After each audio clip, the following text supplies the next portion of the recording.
Salut les renards, c'est Foxpy et bienvenue dans le 153e épisode de la playlist Algorithme en Python où on va voir les listes chaînées, en anglais les linked lists. Alors une liste chaînée c'est quoi? C'est une structure de données qui est constituée de nœuds, donc je vous en affiche quelques-uns à l'écran. Vous avez ici le nœud 1 qui possède la valeur de 10, le nœud 2 qui possède la valeur de 15, le nœud 3 qui possède la valeur de 22 et le nœud 4 qui possède la valeur de -4. Le nœud 1 pointe sur le nœud 2, le nœud 2 pointe sur le nœud 3, le nœud 3 pointe sur le nœud 4, et le nœud 4 étant le dernier élément de ma liste chaînée, le nœud 4 va pointer sur rien, donc sur l'objet Python none. Ici, vous pouvez remarquer une chose, finalement, les nœuds, ils possèdent deux attributs, une valeur, donc le nœud 1 c'est 10, le nœud 2 c'est 15, etc., etc., et un deuxième attribut qui est la référence au nœud suivant. Le nœud 1 pointe vers le nœud 2, le nœud 2 pointe vers le nœud 3, etc., etc. Donc ce qu'il faut retenir, c'est que chaque nœud pointe sur le nœud suivant et cela reconstitue une liste. C'est pour ça qu'on l'appelle une liste chaînée. Alors que va-t-on voir dans cet épisode? On va voir comment initialiser une liste chaînée, on va voir comment ajouter un nœud au début de la liste chaînée, on va voir comment ajouter un nœud à la fin de la liste chaînée, insérer un nœud dans la liste chaînée, insérer un nœud après l'indice i, obtenir un nœud à partir de son indice, tester si la liste chaînée est vide, calculer la longueur d'une liste chaînée. Et non, c'est pas fini, on continue, parcourir une liste chaînée, retirer le premier nœud d'une liste chaînée, retirer le dernier nœud d'une liste chaînée, retirer tous les éléments qui ont une certaine valeur, retirer un nœud à l'indice i, et afficher le premier et le dernier nœud d'une liste chaînée. Donc on va coder tout ça, on va s'y mettre dès maintenant, puisque je pense que sinon cet épisode va être assez long si on s'éternise. Nous voici sur Visual Studio Code, j'ai créé deux fichiers Python, un fichier qui s'appelle node.py qui va représenter les nœuds de notre liste chaînée, et un fichier linkedlist.py qui va représenter notre liste chaînée. Donc on va commencer par coder le nœud. Ici la classe, je vais l'appeler node, et elle va prendre deux paramètres comme je vous ai dit. Donc dans le constructeur, je fais self data. Data, ça sera la donnée, la valeur du nœud. Et ici, je vais faire self._item, donc l'item, notre objet, notre valeur, est égal à data. Et ici, self.next est égal à none, c'est-à-dire que lors de l'instanciation, on ne sait pas quel nœud est le nœud suivant. Et il faudra par la suite mettre ça à jour. Donc là, on est bon pour le nœud. On peut aller sur notre linked list ici et commencer à coder notre liste chaînée.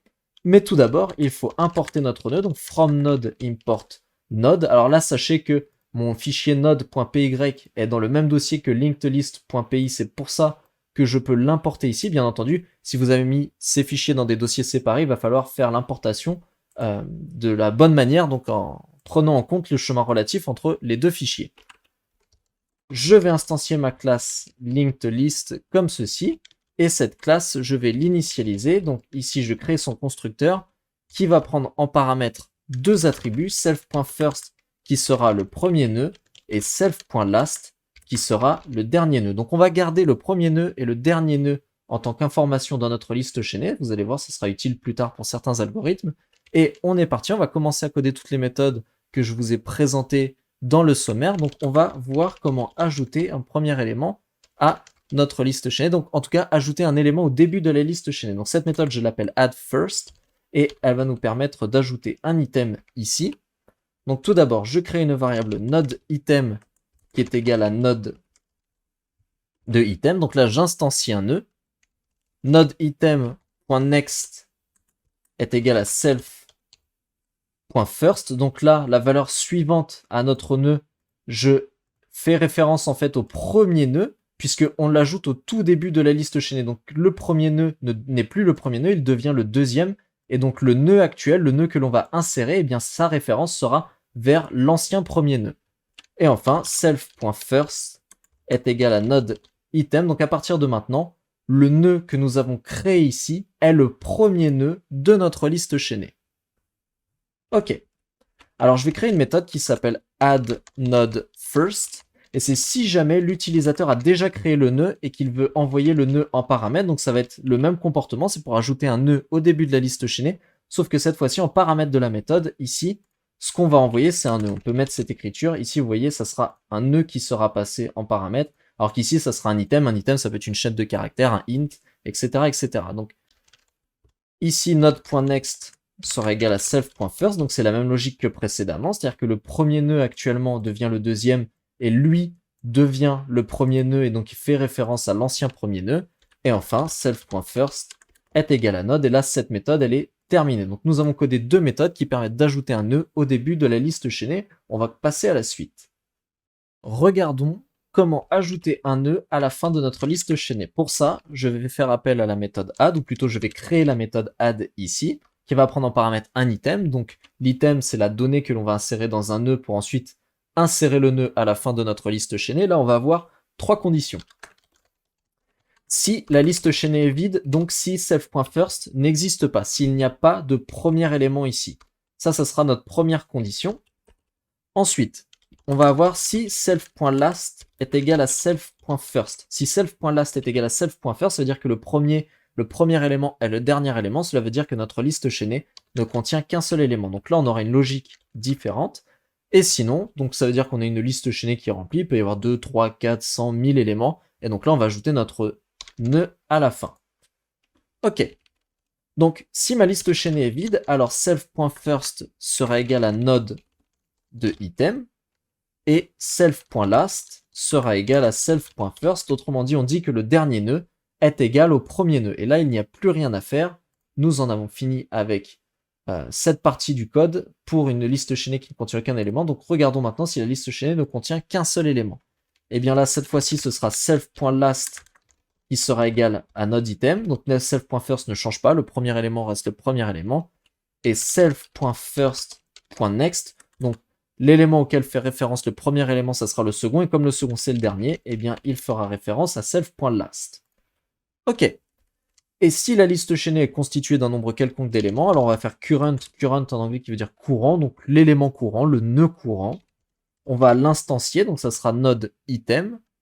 On va faire self.last.next est égal à current, donc là, on va faire référence, notre dernier nœud va faire référence au nœud qu'on vient de créer ici, et self.last sera égal à current. Donc ici, notre dernier nœud maintenant, c'est le nœud que l'on vient de créer, et notre ancien dernier nœud fait référence au nœud que l'on vient de créer. Donc là, nous venons de coder la méthode qui permet d'ajouter un nœud à une liste chaînée. Codons une méthode similaire si jamais l'utilisateur veut ajouter un nœud qu'il a déjà instancié à notre liste chaînée. Donc cette méthode, elle va s'appeler add node, et ici, elle va prendre en paramètre self et node. Alors on a toujours nos trois conditions ici, donc if self.first est égal à none, donc si la liste chaînée est vide, on a notre deuxième condition, donc s'il y a un seul élément, c'est-à-dire que self.last est égal à self.first, et nous avons notre dernière condition ici, si la liste chaînée possède un nombre quelconque d'éléments. Donc je vais remonter ici, ajouter le deuxième égal, et on va coder la première condition. Alors, cette fois-ci, on n'a plus besoin d'instancier le nœud, donc self.first sera égal à node, et self.last sera égal à node. Le premier élément est le dernier élément, et ils sont égaux, ici, là, ces deux attributs sont égaux au nœud que l'on envoie en paramètre qui s'appelle node. Regardons maintenant quand notre liste chaînée ne contient qu'un seul élément. Et bien ici, self.last sera égal à node, donc le deuxième élément sera le dernier et ça sera node. Et le premier élément va faire référence à ce dernier élément, donc self.first.next est égal à self.node. Vous remarquez ici qu'en fait c'est la même chose, sauf qu'on n'a plus besoin d'instancier le nœud, on prend directement celui qui est envoyé en paramètre. Et enfin, si jamais notre liste chaînée possède un nombre quelconque d'éléments, alors le dernier élément va faire référence au nouveau nœud, donc il va devenir l'avant-dernier élément maintenant, et le nœud que l'on envoie en paramètre est le dernier élément, donc self.last est égal à node. Donc là, nous avons terminé de coder la méthode addNode, nous avons codé les méthodes qui permettent d'ajouter un nœud au tout début de notre liste chaînée, et à la fin de notre liste chaînée, on va passer à la suite. Codons à présent la méthode qui permet d'insérer un élément à l'indice i. Donc je vais descendre ici. Je vais appeler cette méthode insert et elle va prendre trois paramètres, self, index et item. Alors index, ça sera l'indice auquel on veut insérer notre élément et item, ça sera la valeur qui va nous permettre ensuite d'être utilisée dans notre nœud, d'être stockée dans notre nœud. Donc on va avoir trois conditions ici. Si l'index est inférieur à 0, là ce n'est pas possible, donc on va faire lever une erreur à notre programme, donc raise index error, the index can't be inferior to 0. Ok, donc notre index ne peut pas être inférieur à 0 si notre index est supérieur à la longueur de notre liste chaînée. Alors là, on fait appel à la méthode self.length que l'on n'a pas encore codée, mais vous inquiétez pas, hein, on va la coder tout à l'heure. Donc là, il va nous lever une erreur, mais c'est pas très grave. Donc on va faire raise index error. Et là, on va tout simplement mettre le message the index is bigger than the size of this linked list. Donc on ne peut pas ajouter d'éléments à l'indice i si cet indice est supérieur à la longueur de notre liste chaînée, puisque cet indice n'existe pas. Sinon, on va insérer notre élément. Donc, pour l'insertion de notre élément, alors je me suis raté ici. On va faire comme ça. Pour l'insertion de notre élément, je vais instancier ici i qui est égal à 0, qui va servir d'indice, et on va parcourir notre liste chaînée jusqu'à l'indice index. Donc node va être égal à self.first, donc on part du début de notre liste chaînée, et là je vais faire une boucle tant que i est inférieur à index moins 1. Donc tant que i est inférieur à index moins 1, index étant l'index auquel on veut insérer notre nouveau nœud. Eh bien on va faire i plus égal 1, et ensuite on va faire node est égal à node.next. Alors node est égal à node.next, c'est la ligne qui nous permet de passer au nœud suivant. Si vous avez le nœud 1 qui fait référence au nœud 2, donc vous avez le nœud 1 ici, et vous dites que node est à présent égal à la référence du nœud 1, donc le nœud 2. Et on continue, on fait des boucles, donc on va passer au nœud 3, puis au nœud 4, puis au nœud 5, puis au nœud 6, jusqu'à arriver au nœud qui est à l'index moins 1. Donc si vous voulez insérer un élément à l'indice 10, eh bien cet élément, enfin la position 10, en 10e position, eh bien on va aller jusqu'à l'index moins 1. Donc on va aller jusqu'à 9. On va instancier notre nœud, donc node item est égal à node de item. Et on va faire node item.next est égal à node.next. Et on va faire node.next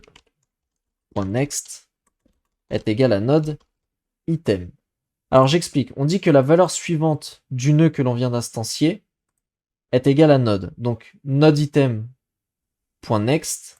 est égal à node.next. Non, je le redis. Le nœud suivant, là, le nœud auquel on est, le index-1ième nœud, il fait référence à un certain nœud. Cette référence, on va la donner à notre node item, parce que le nœud qui suivait le nœud node va devenir le nœud qui suit le nœud node item, vu qu'on procède à une insertion. Et maintenant, notre nœud node, lui, va faire référence à node item. Donc si vous voulez, on va avoir node qui va se retrouver avant node item, et le nœud auquel faisait référence node avant, eh bien c'est node item qui va y faire référence maintenant. Donc ça, c'est bien une insertion. Ok. On va faire une autre méthode qui s'appelle insert after et qui va nous permettre d'insérer un nœud après l'indice i. Donc ici, je vais faire def insert after. C'est parce que, alors cette méthode, c'est juste parce que certains ont cette logique-là dans la tête, on va dire, c'est-à-dire que pour eux, une insertion, ça se fait pas à l'indice même, ça se fait à l'élément suivant, à l'élément plus 1, à l'indice plus 1. Donc j'ai pensé à eux, voilà, on va faire cette petite méthode, ça devrait prendre 2 secondes, enfin 2 secondes. On va voir ça tout de suite. Donc structure conditionnelle, si l'index est égal à self.length moins 1. Pour rappel, on n'a toujours pas codé self.length, mais elle nous permet de déterminer la longueur de notre liste chaînée. Alors on va faire self.add item. Alors ça veut dire quoi cette condition? Eh bien si notre index est égal au dernier élément de notre liste chaînée. À ce moment-là, on ajoute notre élément à la fin, donc on fait appel à la méthode add que l'on a déjà codée précédemment. Si l'index est supérieur ou égal à self.length, donc si l'index est supérieur à la longueur de notre liste chaînée, alors on va lever une erreur, on va lever la même erreur qu'ici. L'index est trop élevé par rapport à la taille de notre liste chaînée, donc on ne peut pas procéder à l'insertion. Et enfin, le dernier else ici, donc on va reprendre un petit peu la même logique, on va faire i est égal à 0, node est égal à self.first, ensuite on va faire while i inférieur à index, donc là on ne va pas jusqu'à index moins 1, mais on va jusqu'à index parce qu'on veut l'insérer après l'index, on veut l'insérer à index plus 1, donc au lieu d'aller jusqu'à index moins 1, on va aller jusqu'à index, et on va faire i de plus égal 1, et ensuite node est égal à node.next. Alors ça, c'est le genre de choses que je vous invite à faire. Je vais pas le faire ici parce que l'épisode sera déjà assez long. Mais vous prenez l'algorithme ici, vous vous faites une petite liste chaînée et vous le testez et vous faites les parcours de boucle et vous allez voir comment ça fonctionne. Si jamais vous ne comprenez pas véritablement là devant vous comment ça fonctionne au moment où je le code. Et le reste, ça va être exactement la même chose. Donc l'insertion va se faire ici. Hop, comme ceci. Donc là, on a codé la méthode insertAfter et la méthode insert. Insert permet d'insérer un élément à l'index i, et insertAfter permet d'insérer l'élément à l'index i plus 1. Alors ça, c'est juste par rapport à la manière de penser. On pourrait avoir qu'une seule méthode, la méthode insert ici. C'est juste que certaines personnes, par rapport à leur manière de penser, quand on leur parle d'un index, ils pensent à une insertion à l'index plus 1, et pour d'autres, ils le pensent à l'index pile. Donc bon, je me suis dit que j'allais coder les deux, qu'on allait voilà, faire ça, et puis bah on va passer maintenant aux méthodes suivantes. Donc on va passer à la méthode getNode, getNode qui va nous permettre d'obtenir le nœud à un certain index. Je vais remonter le code ici, on va le coder en dessous, donc hop, 1, 2, 3, def getNode qui va prendre en paramètre un index, donc ça va renvoyer le nœud à l'indice index. Alors, toujours pareil, si l'index est supérieur ou égal à self.length, donc à la longueur de notre liste chaînée, alors on va lever la même erreur via index is bigger than the size of linked list. Ok. Sinon, on va aller chercher l'indice. Alors, on va faire i est égal à 0, node est égal à self.first. Tant que i est inférieur à l'index, on va l'incrémenter. Donc vous voyez, ça ressemble ça ressemble énormément à ce qu'on a fait déjà précédemment pour l'insertion. Et on va faire node est égal à node.next. Mais comme on n'a pas d'indice dans la liste chaînée, à chaque fois qu'on veut récupérer un élément, on est obligé de la parcourir en entier. Ça, c'est un petit peu gênant. C'est pour ça qu'on a besoin de cette boucle.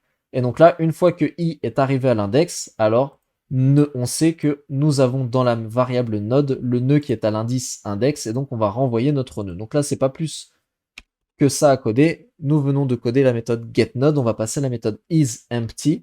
La méthode isEmpty qui va nous permettre de tester si la liste chaînée est vide.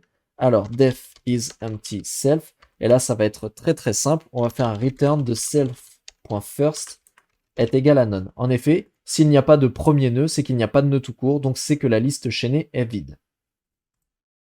Juste ici, je remarque une petite chose. On n'a pas testé la condition si l'index qui est donné en paramètre est inférieur à 0. Donc, je vais le noter ici. Alors, si l'index, hop, this index can be inférieur à 0. Et donc, on va, hop, l'ajouter ici. Voilà, raise index error. Et notre méthode, elle est complète. Donc, on a codé la méthode getNode isEmpty. On continue. On va à présent enfin coder la méthode length. Donc, je vais remonter ici. Hop, def length, qui va prendre en paramètre self. Et là, il faut qu'on parcourt toute notre liste chaînée pour pouvoir calculer sa longueur. Donc, on va partir du départ. Node va être égal à self.first. I est égal à 0. Et là, tant que notre nœud n'est pas nul, tant que notre variable node ne pointe pas sur un objet nul, donc ne fait pas référence à rien, alors node sera égal à node.next et i plus égal 1. Et là, on va renvoyer i.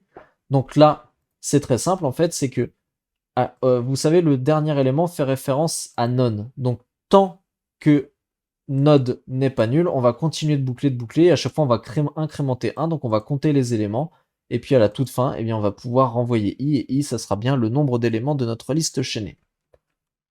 On va coder la méthode traverse list. Cette méthode va nous permettre de parcourir la liste chaînée et d'en afficher les informations. Donc, traverse list ne prend aucun paramètre à part self. Et là, on est parti. Donc, si self.first is none. Alors on va faire un petit affichage. La liste chaînée est vide. Sinon, eh bien là c'est simple, on va la parcourir. Donc on va faire n est égal à self.first. Et donc là, tant que n n'est pas nul, on va passer au nœud suivant. Et ce qu'on va faire, c'est qu'on va faire un print de n.item. Alors ça, c'est pas entre double quotes. Rappelez-vous, un item dans notre nœud ici, tac, c'est sa valeur. Et à la fin, on va mettre end est égal ici à deux doubles quotes. Ça, c'est pour dire qu'on ne veut pas de retour à la ligne à la fin du print. On va faire n est égal à n.next. Alors d'habitude, je l'appelle node. Là, c'est juste appelé n. Et entre chaque élément, on va faire ici un saut de ligne. Donc, je me demande si c'est bien utile. Je suis en train de regarder mes notes, mais... Ah oui, c'est parce qu'on veut mettre l'espace. C'est parce que je veux mettre l'espace ici. Ok. Ça, le saut de ligne, c'est justement pour après. C'est-à-dire qu'on va afficher tous les éléments séparés par un espace. Et ensuite, on va avoir le saut de ligne. Alors, qu'est-ce qu'il ne te plaît pas? Ah oui, c'est pas node, c'est none. Comme ceci. Il y a encore quelque chose qui ne te plaît pas. la virgule. Hop, parfait. Alors, passons à la méthode suivante. Cette fois-ci, on va créer une méthode pour retirer le premier élément de notre liste chaînée. Donc, je vais remonter ça. Cette méthode va s'appeler remove first et elle ne va prendre qu'en paramètre self. Alors, si la longueur de notre liste chaînée, if self.length est égal à 0, alors on va faire un raise value error. En effet, la liste chaînée est vide, il n'y a aucun élément à retirer. Donc ça, c'est bon, on passe à la condition suivante. Elif self.length est égal à 1. Donc si la longueur de notre liste chaînée est de 1, alors tout simplement on fait un reset. Self.first est égal à none et self.last est égal à none. Ok. Sinon, c'est très simple. Ici, on fait self.first est égal à self.first.next. Donc le premier élément devient le deuxième et le deuxième c'est quoi? C'est l'élément auquel fait référence le premier nœud. Donc c'est self.first.next. Donc self.first devient self.first.next. Self.first, le premier élément, devient, enfin, le deuxième élément devient le premier élément. Ok. Je vais descendre un petit peu et cette fois-ci, on va retirer le dernier élément. Donc, on va recoder un petit peu la même logique. Ici, si self.length est égal à 0, alors on va faire le raise value error ici. Ensuite, si la longueur est de 1, eh bien on va refaire exactement la même logique, c'est-à-dire que self.first sera égal à none et self.last sera égal à none. Ok, je vais mettre quelques petits espaces, là on va aérer tout ça, comme ceci. Et enfin le else, donc si notre liste chaînée est correctement remplie, alors je descends un petit peu mes notes, attendez, hop. Alors à ce moment-là, on va faire node est égal à self.first. Ensuite, while node.next is not none. Et enfin, on va retirer, on va avancer. Donc node est égal à node.next. Et à la toute fin, node.next est égal à none. Self.last est égal à node. Donc là, l'idée avec ce code-là, l'idée c'est d'aller jusqu'à l'avant-dernier nœud. Et cet avant-dernier nœud, on va lui passer node.next à none. C'est-à-dire qu'il ne va faire référence à rien, il ne va plus faire référence au dernier nœud. Pour ça, ce que l'on fait, c'est qu'on va avancer, on va tester à chaque fois le deuxième nœud suivant. C'est-à-dire que chaque nœud a un nœud auquel il fait référence, et ce nœud fait lui aussi référence à un autre nœud. Et bien là, ce qu'on va faire, c'est qu'on va avancer, à chaque fois on va tester la référence de la référence. Et quand la référence de la référence sera nulle, alors on sait que l'on sera sur l'avant-dernier nœud. Et si on est sur l'avant-dernier nœud, à ce moment-là, on passe la référence à none. Ok? Et il ne nous reste plus qu'une méthode à coder, c'est la méthode remove qui permet de retirer tous les éléments qui ont pour valeur item. Ah non, il nous reste plusieurs éléments. Je vous ai menti, il nous reste encore pas mal de méthodes à coder, je regarde mes notes, donc tenez-vous prêts, on va continuer d'avancer. Codons la méthode remove qui va nous permettre de retirer les éléments qui ont une certaine valeur. Donc pour ça, remove self item. Item, ce sera bien sûr les éléments avec cette valeur que l'on devra retirer de notre liste chaînée. Alors, première petite condition, iself.length est égal à 0. Donc ça, on a l'habitude. Je vais recopier-coller ici. La liste chaînée est vide. Hop, comme ceci. Ensuite, node est égal à self.first. Donc on part du début de notre liste chaînée. Previous node, donc ça sera le nœud précédent node. Pour le moment, il est à none. En effet, il n'y a pas de nœud avant le premier nœud. Et là, tant que le nœud n'est pas nul, on va continuer d'avancer dans notre liste chaînée. Alors si node.item est égal à item, c'est-à-dire que si on a rencontré un nœud dont la valeur est égale à la valeur passant paramètre de la méthode, ça veut dire que l'on doit supprimer ce nœud. Alors là, on va avoir plusieurs conditions à tester. S'il n'y a qu'un seul nœud dans la liste chaînée, donc si self.first est égal à la self.last et qu'on doit retirer ce nœud, eh bien c'est très simple, c'est-à-dire qu'on vide la liste chaînée, donc self.first sera égal à none, et self.last sera égal à none. Si le nœud à supprimer est le dernier, donc elif node est égal à self.last, alors on va faire appel à la méthode que l'on a déjà codée, remove last. Hop. Si le nœud que l'on veut supprimer est égal au premier nœud. Et bien là, on va faire appel à la méthode qu'on a déjà codée, removeFirst. Donc ici, self.removeFirst.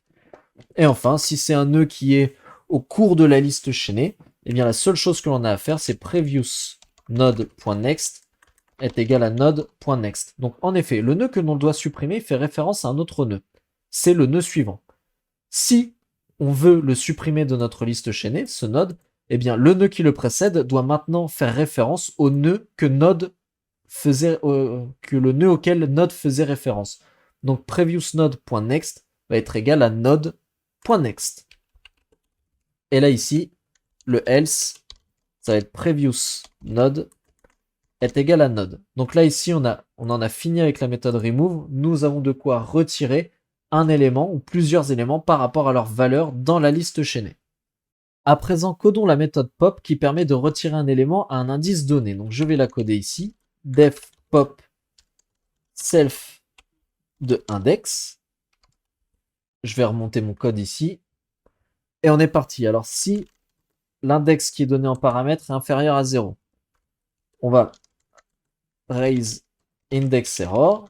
Donc ici, the index can't be inferior to 0. OK. Ensuite, on va voir si si l'index est supérieur à self.length. Donc si l'index est trop grand. Donc là, pareil, on va lever une erreur, raise index error. The index is bigger than the size of this linked list. OK. À présent, si self.first est égal à self.last, donc si nous n'avons qu'un seul élément dans notre liste chaînée, là c'est très simple, on va faire self.first est égal à none, self.last est égal à none. En effet, on a déjà testé si l'index allait être trop petit ou trop grand, donc si on arrive à cette condition, c'est que l'index est bon, c'est-à-dire qu'il correspond au premier élément qui est le seul élément, et donc on peut vider notre liste. Sinon, si l'index est égal à 0, mais qu'il n'y a pas qu'un seul élément dans notre liste chaînée, c'est ce que cette condition veut dire, alors on va faire self.removeFirst. Sinon, si notre index est égal à self.length de -1, alors on va retirer le dernier élément, donc on va faire appel à self.removeLast. Et enfin, si c'est un élément qui est au cours de notre liste chaînée, ce qu'on va faire ici, c'est la même chose que d'habitude, on va parcourir notre liste chaînée jusqu'à cet élément, et puis on va le retirer. Donc i est égal à 0, node est égal à self.first, previous node est égal à none, while i est inférieur à index, on va faire i plus égale 1.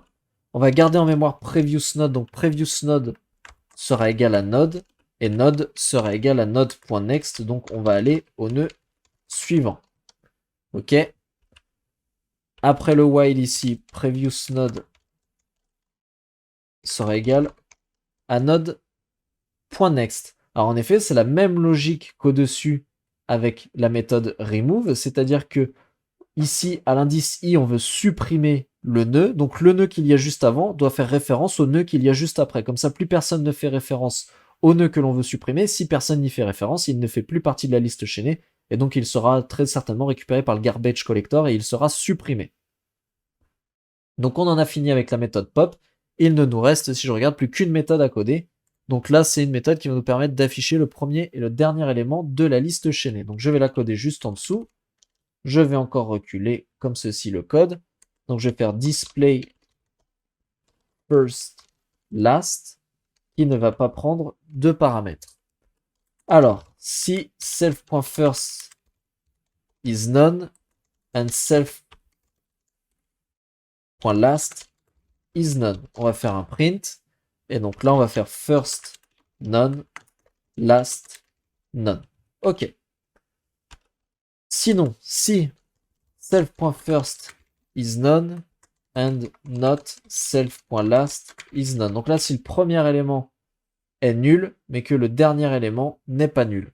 Donc là, on va faire un print de first none, last, et là, on va ajouter ici avec un espace, donc self.last.item. Alors, j'essaie de réfléchir à quel moment cela serait possible que le premier nœud soit nul, mais pas le dernier nœud, mais je ne trouve pas, donc ça pourrait peut-être être sur un bug.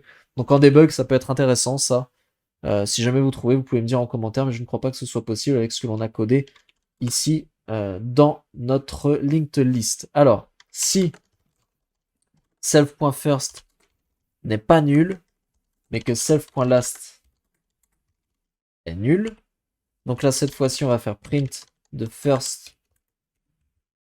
On va mettre self.first.item et ensuite last none. Ici, j'oublie, hop, le petit tiret. Et enfin, si les deux ne sont pas nuls, donc else, print first, double point tac, self.first.item, last, self.last.item. Et voilà, donc là, nous avons de quoi afficher le premier et le dernier élément, peu importe que s'il y en ait un sur les deux qui soit nul, les deux qui soient nuls, ou si aucun des deux n'est nul. Donc voilà, là, on en a terminé avec les listes chaînées pour cet épisode. Alors, je ne sais pas encore combien de temps on va faire cet épisode, je le verrai au montage, mais dans le doute, pour ne pas qu'il soit trop long, je vais pas faire tous les tests de toutes les méthodes. Donc, ce que vous pouvez retrouver test linked list sur mon GitHub, hein, dans la section 153, donc sur les listes chaînées. Et là, vous pouvez tout simplement regarder les tests, manipuler les listes chaînées grâce à ce fichier pour voir un petit peu comment cela fonctionne. Donc là, vous voyez ici que j'importe la linked list. Donc la linked list doit être dans le même dossier que ce test linked list pour que le code fonctionne. Et ensuite, vous avez le test de toutes les méthodes, hein, qui nous permet de voir justement ce que l'on a codé, comment elles fonctionnent et si elles fonctionnent bien. Donc voilà, je vous laisse ça sur le GitHub. Si cet épisode vous a plu, n'hésitez pas à le liker, à le commenter et à vous abonner. Ça permet de me soutenir et de me faire remonter sur l'algorithme YouTube. Et on se retrouve à très bientôt pour un nouvel épisode d'Algorithmie.